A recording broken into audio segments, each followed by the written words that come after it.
Olá, seja bem-vindo, seja bem-vinda a mais um vídeo no canal Ouvido Mágico. E você vai ouvir agora mais um capítulo do livro Razão e Sensibilidade, de Jane Austen, publicado pela primeira vez em 1811.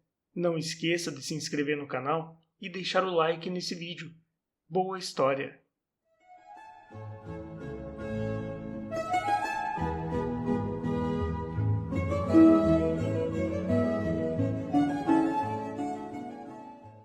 Capítulo 37. A Sra. Palmer encontrava-se tão bem ao fim de 15 dias que sua mãe achou que já não era mais necessário dedicar tanto de seu tempo aos cuidados dela. Contentando-se com visitá-la 1 ou 2 vezes por dia, voltou aos seus hábitos e a dedicar-se mais à própria casa, onde encontrou as senhoritas Dashwood, prontas para reassumir a existência em comum. Ali pela 3ª ou 4ª manhã, depois que o ritmo havia voltado ao normal na Berkeley Street, quando chegava da visita habitual à Sra. Palmer, a Sra. Jennings entrou na sala de estar, onde Elinor se encontrava sozinha. A expressão da boa senhora era de suma importância, como se quisesse preparar a jovem para ouvir algo maravilhoso. Dando-lhe tempo apenas para perceber esse fato, ela começou a justificar sua euforia, dizendo: Senhor, minha querida senhorita Dashwood, já sabe das novidades? Não, madame. O que aconteceu? Algo tão esquisito, mas é melhor que a senhorita saiba de tudo. Quando cheguei à casa do Sr. Palmer, encontrei Charlotte nervosíssima por causa da criança. Minha filha tinha a mais absoluta certeza de que o bebê se encontrava muito doente. Ele chorava, agitava-se e estava todo coberto de pontinhos vermelhos. Olhei com atenção e disse: Oh, Deus, minha querida, isto nada mais é do que sarampo. A enfermeira havia dito a mesma coisa. No entanto, Charlotte não se conformava, por isso chamamos o Sr. Donovan. Felizmente, ele estava chegando da Harley Street bem naquele momento e dirigiu-se para a casa dos Palmer sem demora. Quando viu a criança, disse o que havíamos dito, que nada mais era do que sarampo. Só então Charlotte sossegou. Depois, quando ele estava por ir embora, deu-me vontade. Tenho certeza de que a senhorita sabe que não costumo pensar nessas coisas, mas o fato é que me deu vontade de perguntar a ele se havia alguma novidade. Ao ouvir minha pergunta, o médico sorriu maliciosamente, fez um gesto afetado, depois ficou sério, dando a impressão de que sabia de alguma coisa, e por fim disse-me num sussurro: Por temor de que as jovens que estão sob seus cuidados se aflijam ao saber da indisposição da cunhada delas, devo esclarecer que acredito não haver motivo algum para alarme e espero que a Sra. Dashwood logo esteja muito bem. O quê? Fanny está doente? Foi exatamente o que perguntei, minha querida. Meu Deus! Assustei-me e quis saber.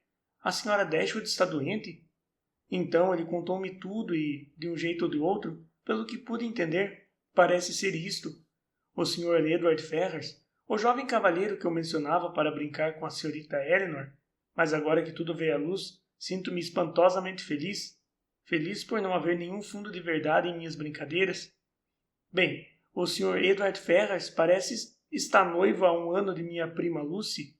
Consegue imaginar isso, minha querida? E criatura nenhuma sabia de uma sílaba desse caso, a não ser Anne. A senhorita acredita que é possível uma coisa dessas? Não que seja de admirar que eles gostem um do outro, mas sim que o namoro tenha se desenvolvido entre eles sem que ninguém desconfiasse. Isso é muito estranho. Jamais me aconteceu vê-los juntos. Do contrário, eu perceberia tudo no mesmo instante. Pois bem, o caso foi mantido no mais absoluto segredo, porque os dois tinham medo da Sra. Ferrars, e ninguém, nem a mãe, a irmã ou o irmão, suspeitaram nem um pouco sequer do que acontecia. Até que nesta manhã, a pobre Anne, a senhorita sabe, ela é uma criatura bem intencionada, porém não muito confiável, contou tudo. Oh, Deus! Disse ela para si mesma. Eles gostam tanto de Lucy que com certeza não irão criar dificuldades. E assim, percebendo, procurou a sua cunhada, que se encontrava à mesa de trabalho, sozinha, tecendo sua tapeçaria, sem nem sequer desconfiar do que estava por vir.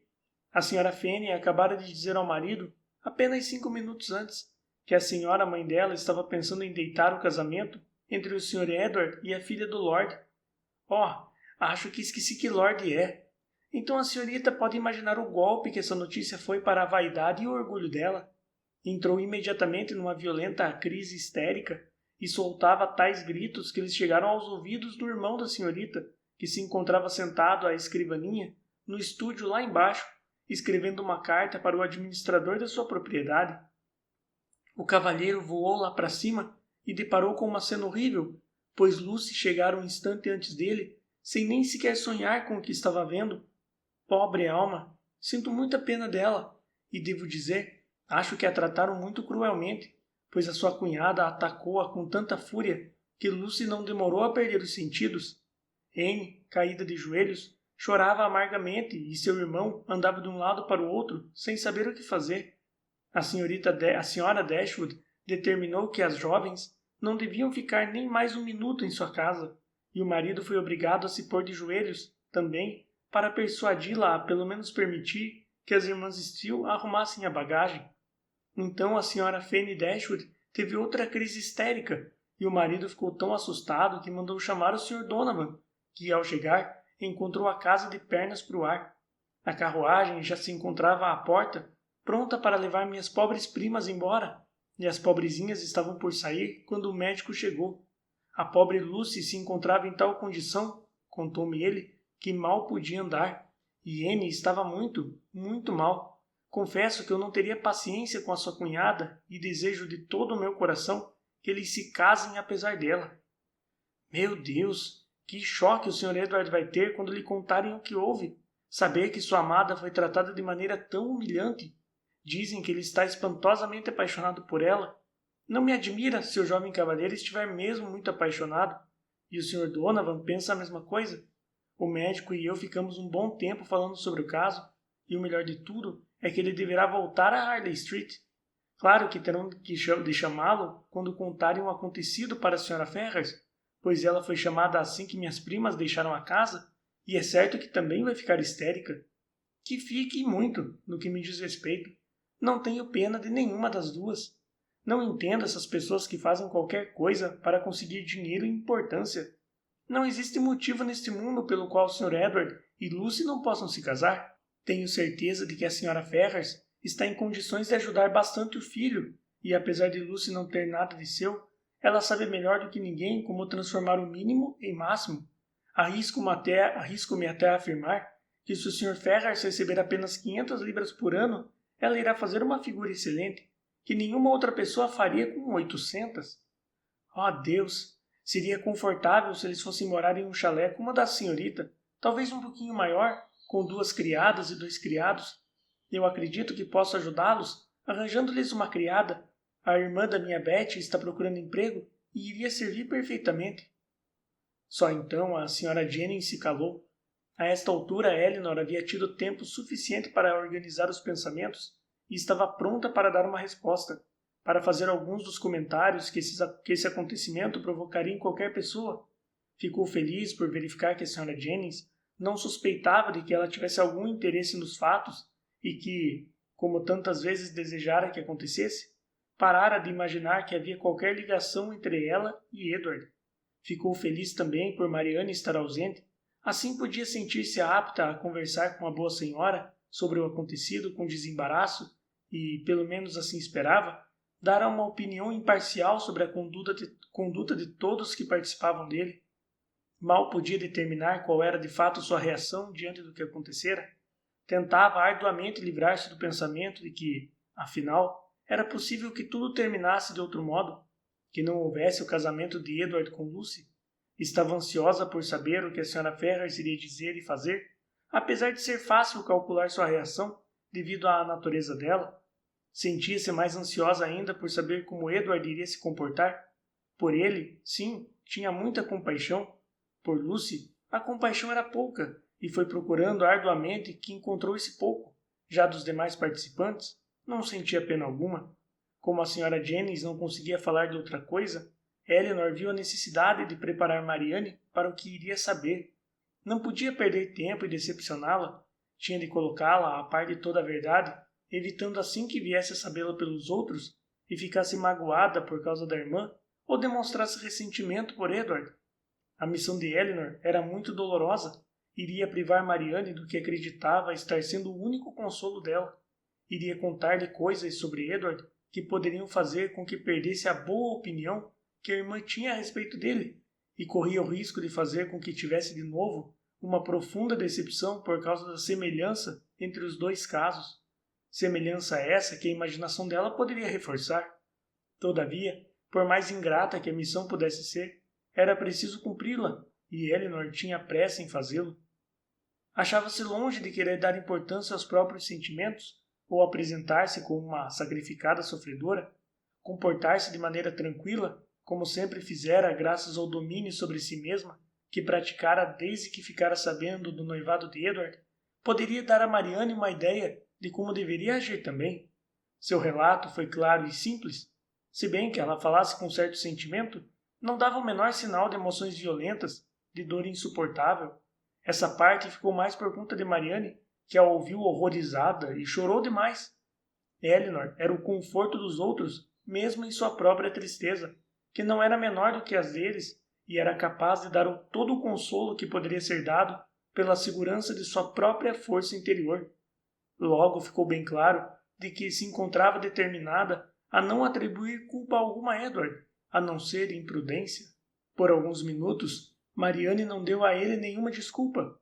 Edward parecia-lhe um segundo Willoughby, e, sabendo, como Elinor sabia, que o havia amado sinceramente, como poderia sentir-se de outra maneira?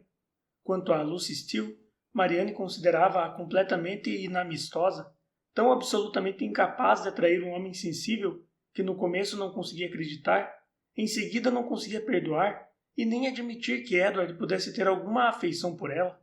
Não queria nem sequer admitir que se tratava de um fato natural, mas Elinor levou-a a convencer-se não apenas disso, mas também de que essas tumultuadas desavenças eram úteis para que se tivesse um melhor conhecimento da humanidade. Foi o máximo de que pôde convencê-la no momento. Quando começou a falar, não chegou muito além do compromisso que Edward tinha com Lucy e havia quanto tempo ele existia. O controle emocional de Marianne rompeu-se logo de início e impediu que a explicação se desenvolvesse com regularidade. O máximo que Elinor pôde fazer nesse início foi suavizar o desespero da irmã, diminuir seus temores e combater seu ressentimento. A primeira pergunta que Marianne fez e que levou a maiores detalhes foi: "Há quanto tempo você sabe, Elinor? Ele lhe escreveu contando tudo?" "Sei desse fato há 4 meses, pouco depois de ter chegado a Barton Park, em novembro passado. A senhorita Lucy me contou sobre o noivado, pedindo-me segredo." Ao ouvir essas palavras, os olhos de Marianne expressaram o espanto que seus lábios não eram capazes de dizer. Depois de uma pausa, ainda atônita, ela exclamou: "4 meses? Você sabe de tudo há 4 meses?" Elinor confirmou. "Quer dizer que enquanto me deu forças na minha miséria, guardava isso em seu coração? E eu que cheguei a criticá-la por ser feliz? Não seria bom para você ficar sabendo, então, que era ao contrário?" "4 meses", murmurou Marianne mais uma vez, "e mostrava-se tão calma, tão alegre. Como pôde suportar?" "Suportei porque sabia que estava cumprindo o meu dever. A promessa que fiz à senhorita Lucy obrigava-me a guardar segredo. Eu devia evitar que ela sofresse o que aconteceria se contasse a verdade a você.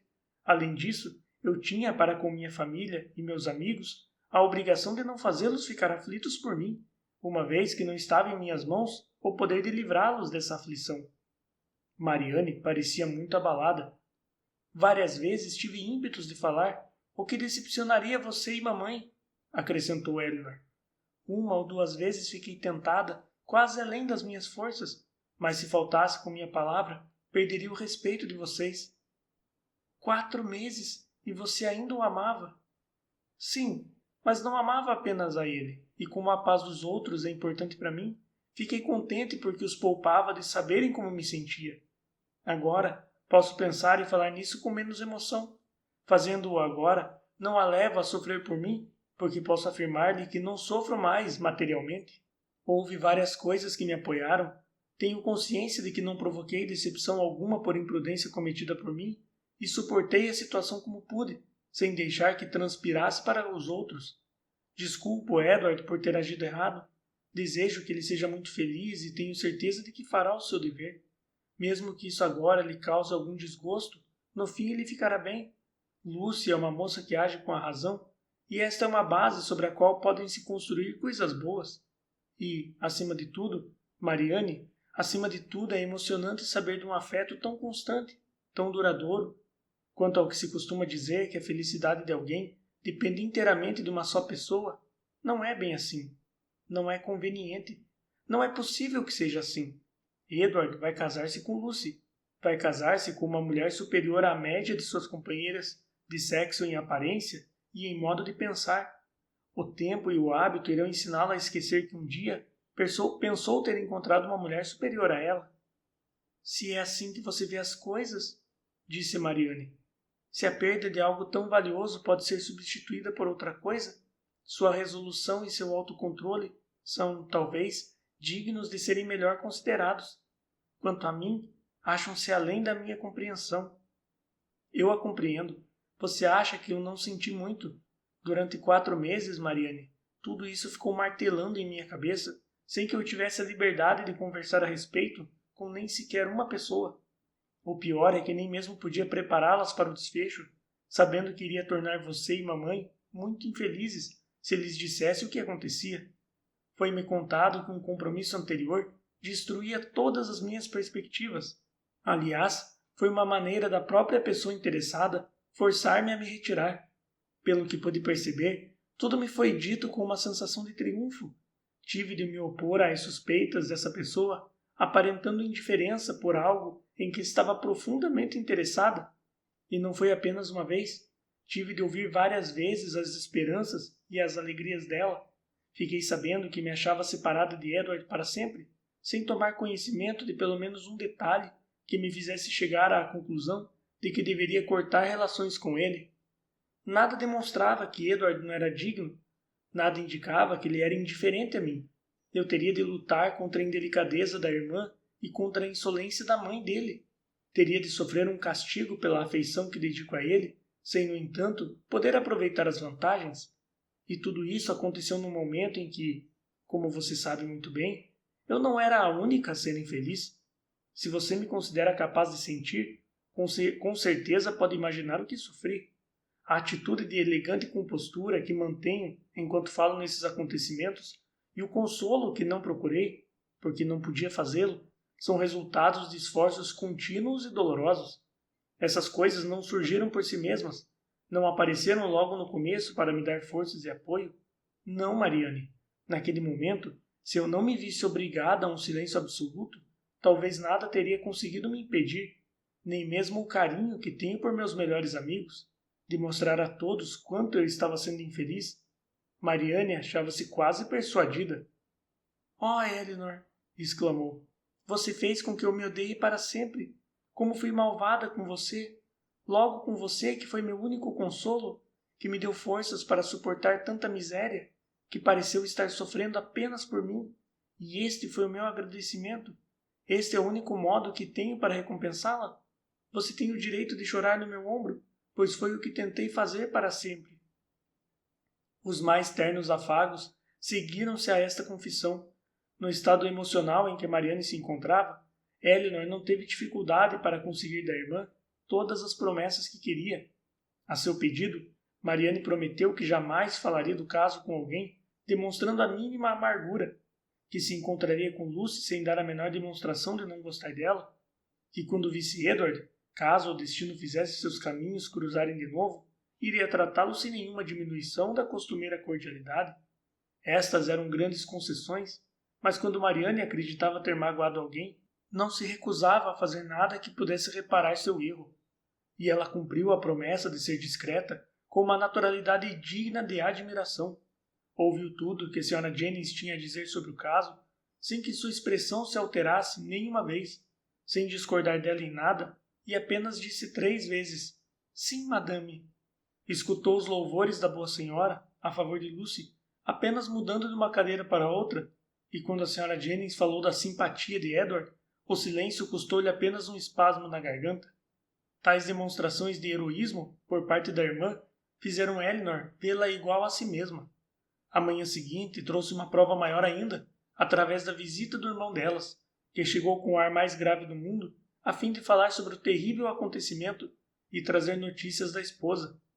Acredito que tenham sabido, começou John Dashwood, assim que se sentou, com muita solenidade, da descoberta chocante que se deu sob nosso teto ontem.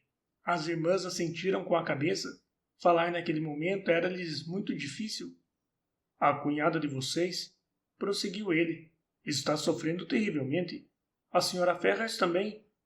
Em suma, tratou-se de uma cena de nervosismo muito desgastante.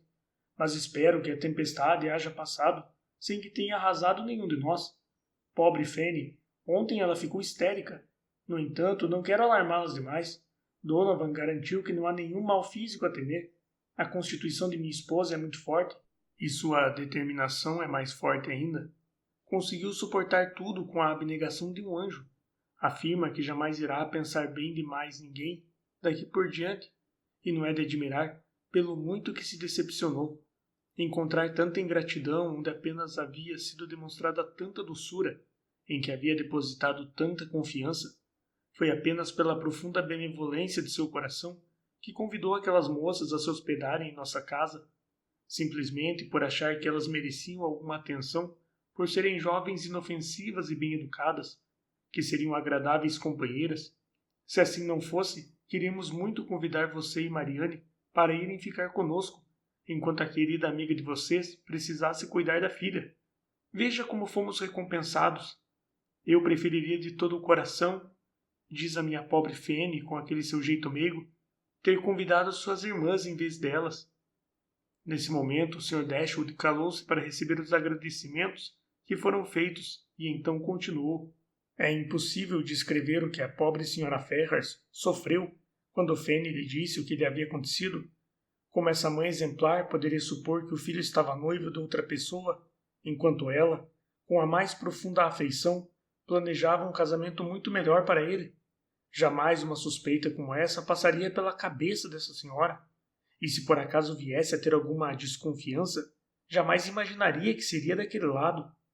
Com elas pode ter certeza, afirmou minha sogra. Eu pensei que estivéssemos a salvo. Ela passou por uma verdadeira agonia. Confabulamos em conjunto, no entanto, para decidir o que fazer e ficou determinado que chamaríamos Edward. Ele chegou. Tenho o maior sentimento de relatar o que houve em seguida. Não adiantou nada o que a Sra. Ferrars encontrou para dizer a fim de fazê-lo romper esse noivado, apoiada, como é de supor, pelos meus argumentos e pelas súplicas de Fanny.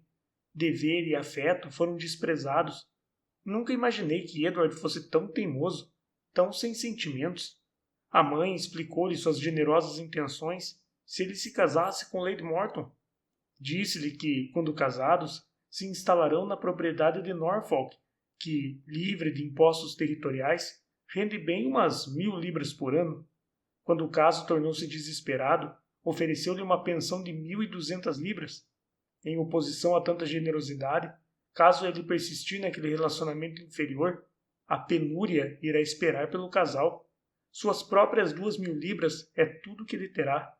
A mãe nunca mais quererá vê-lo e, além de não lhe oferecer a menor assistência, caso ele venha a dedicar-se a qualquer profissão, a Sra. Ferrars fará o que puder para impedir que ele progrida no trabalho. Ao ouvir tais ameaças, no auge da indignação, Mariane uniu as duas mãos e exclamou: Meu Deus amado, isso é possível? Você pode bem imaginar, Mariane, replicou o irmão, quanta obstinação é necessária para resistir a tais argumentos. É muito natural essa sua incredulidade. Mariane ia retorquir, porém lembrou-se do que havia prometido e ficou calada. Portanto, todo esse esforço, continuou ele, foi em vão. Edward falou muito pouco. Todavia, quando o fez, foi com a maior determinação. Nada iria obrigá-lo a romper aquele compromisso. Manteria sua palavra, custasse o que custasse. Então, interveio a Sra. Jennings, em um impulso de sinceridade e incapaz de continuar calada. Ele agiu como um homem honesto. Peço-lhe que me perdoe, Sr. Dashwood, mas se o Sr. Edward houvesse agido de outra maneira, eu o consideraria um canalha. Tenho algum interesse no caso, assim como o senhor, porque Lucy Steele é minha prima. E acredito que não existe moça melhor do que ela neste mundo, nem moça que mereça mais do que ela um bom marido. John Dashwood ficou atônito, porém sua natureza era calma, não era dado a provocações abertas e jamais tinha intenção de ofender alguém, principalmente se fosse uma pessoa de boa fortuna. Assim, sem nenhum ressentimento, ele respondeu: Eu não pretendia falar com desrespeito sobre uma parente da senhora, madame.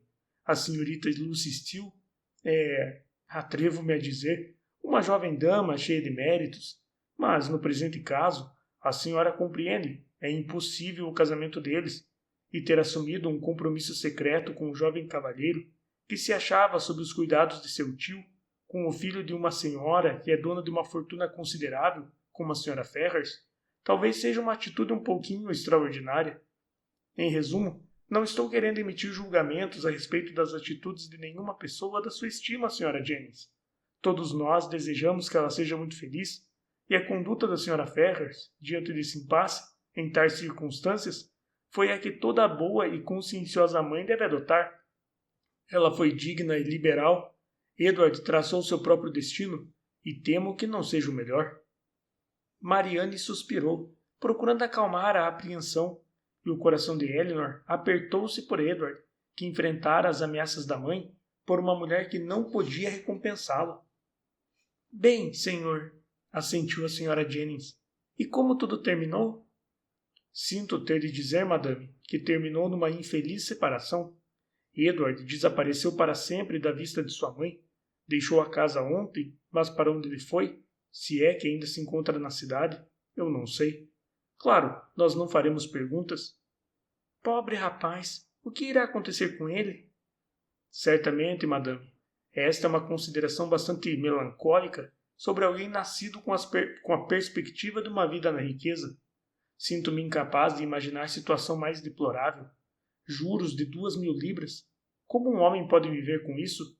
E quando a este fato juntar-se a lembrança de que, por sua própria loucura, deixou de ter a cada 3 meses um rendimento de 2.000 libras, mais 500 por ano, pois a senhorita Morton possui 30.000 libras, não consigo nem sequer imaginar uma situação mais desditosa.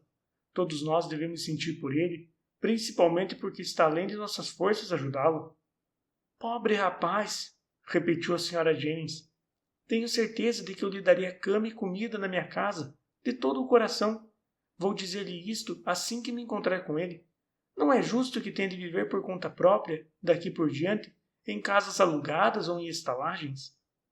O coração de Elinor agradeceu por este ato de bondade em relação a Edward, se bem que não pôde impedir-se de rir da maneira que era apresentado.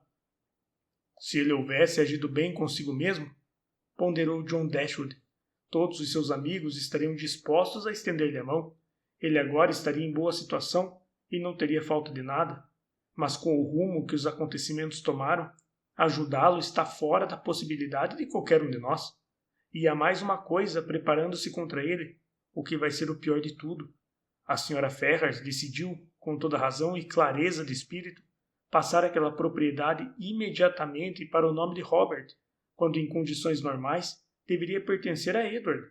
Esta manhã deixei-a com o seu tabelião falando sobre esse assunto.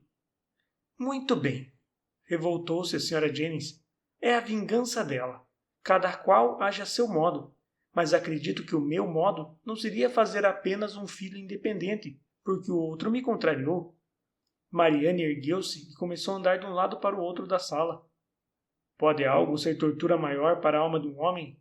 Comentou John, do que ver o irmão mais jovem tornar-se dono de uma propriedade que iria ser dele?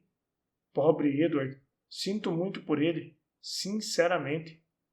Depois de mais alguns minutos gastos nesse tipo de lamento, ele concluiu a visita, com repetidas afirmações para as irmãs de que realmente acreditava não haver gravidade alguma nas indisposições de Fanny, que elas não precisavam preocupar-se a respeito. O Sr. Dashwood foi embora. Deixou as 3 damas unânimes em sentimentos, pelo menos naquele momento, no que se referia à conduta da Sra. Ferrars, dos Dashwood e de Edward. A indignação de Marianne explodiu assim que o irmão saiu da sala, e sua veemência tornou a reserva de Elinor impossível e a da Sra. Jennings desnecessária. As 3 uniram-se em calorosas críticas a respeito do pequeno grupo